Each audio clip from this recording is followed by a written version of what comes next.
ನಮಸ್ಕಾರ. ಸರೋಜ ಚಂಗುಡಿ ಲೀಗಲ್ ಹಬ್ಗೆ ನಿಮಗೆಲ್ಲರಿಗೂ ಸ್ವಾಗತ.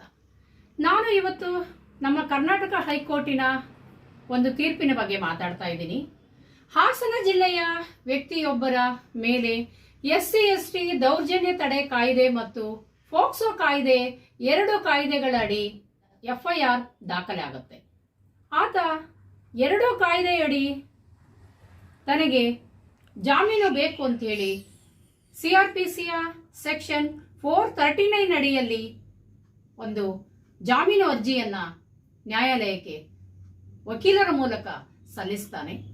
ಆದರೆ ಎರಡು ಕಾಯ್ದೆಯ ಅಡಿಯಲ್ಲಿ ಆತ ಮಾಡಿರುವ ಅಪರಾಧಕ್ಕೆ ಯಾವ ಕಾಯ್ದೆ ಅಡಿ ಅವನಿಗೆ ಜಾಮೀನನ್ನ ನೀಡಲಿಕ್ಕೆ ಪರಿಗಣನೆಗೆ ತೆಗೆದುಕೊಳ್ಳಬೇಕು ಅಂತ ಹೇಳಿ ನ್ಯಾಯಮೂರ್ತಿಗಳಾದಂತಹ S ವಿಶ್ವಜಿತ್ ಶೆಟ್ಟಿ ಅವರು ಇದ್ದಂತಹ ನ್ಯಾಯಪೀಠ ಒಂದು ಆದೇಶವನ್ನ ನೀಡುತ್ತೆ. ಎರಡು ಕಾಯ್ದೆ ಅಡಿ ಒಬ್ಬ ವ್ಯಕ್ತಿಯ ಮೇಲೆ ಆರೋಪ ಹೊರಿಸಿದಾಗ ಜಾಮೀನಿಗೆ ತಡವಾಗಿ ಜಾರಿಗೆ ಬಂದಂತಹ ಕಾಯ್ದೆಯನ್ನ ಪರಿಗಣಿಸಬೇಕು. ಅಂದರೆ SC ST ದೌರ್ಜನ್ಯ ತಡೆ ಕಾಯ್ದೆ 1990ರಲ್ಲಿ ಜಾರಿಗೆ ಬಂದಿದೆ. ಹಾಗೆ ಪೋಕ್ಸೋ ಕಾಯ್ದೆ 2012ರಲ್ಲಿ ಜಾರಿಗೆ ಬಂದಿದೆ.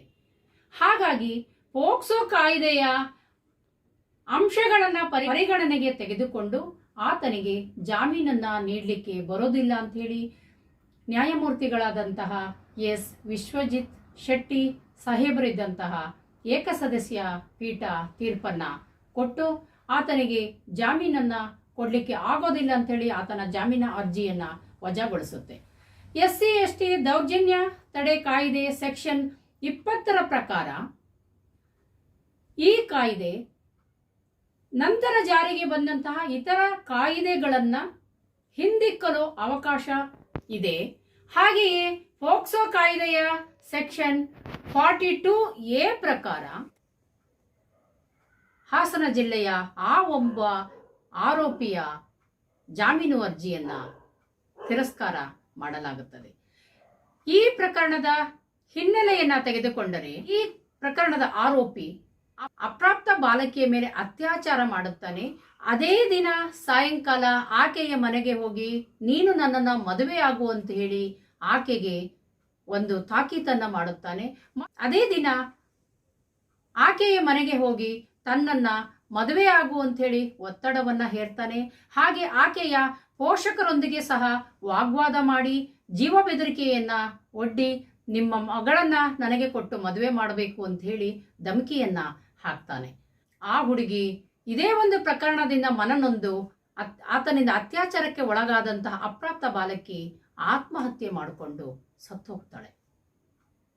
ಈ ಒಂದು ಪ್ರಕರಣದ ಹಿನ್ನೆಲೆಯಲ್ಲಿ 1990ರಲ್ಲಿ ಜಾರಿಗೆ ಬಂದಂತಹ SC ST ದೌರ್ಜನ್ಯ ತಡೆ ಕಾಯ್ದೆಯ ಅಂಶಗಳಿಗಿಂತ ನಂತರ ಜಾರಿಗೆ ಬಂದಂತಹ 2012ರ ಪೋಕ್ಸೋ ಕಾಯ್ದೆ ಹೆಚ್ಚು ಸಿವಿಯರ್ ಆಗಿರೋದ್ರಿಂದ ಈ ಪೋಕ್ಸೋ ಕಾಯ್ದೆ ಪ್ರಕಾರ ಆತನ ಜಾಮೀನು ಅರ್ಜಿಯನ್ನ ನ್ಯಾಯಮೂರ್ತಿಗಳಾದಂತಹ ವಿಶ್ವಜಿತ್ ಶೆಟ್ಟಿ ಸಾಹೇಬ್ರವರು ವಜಾ ಮಾಡ್ತಾರೆ.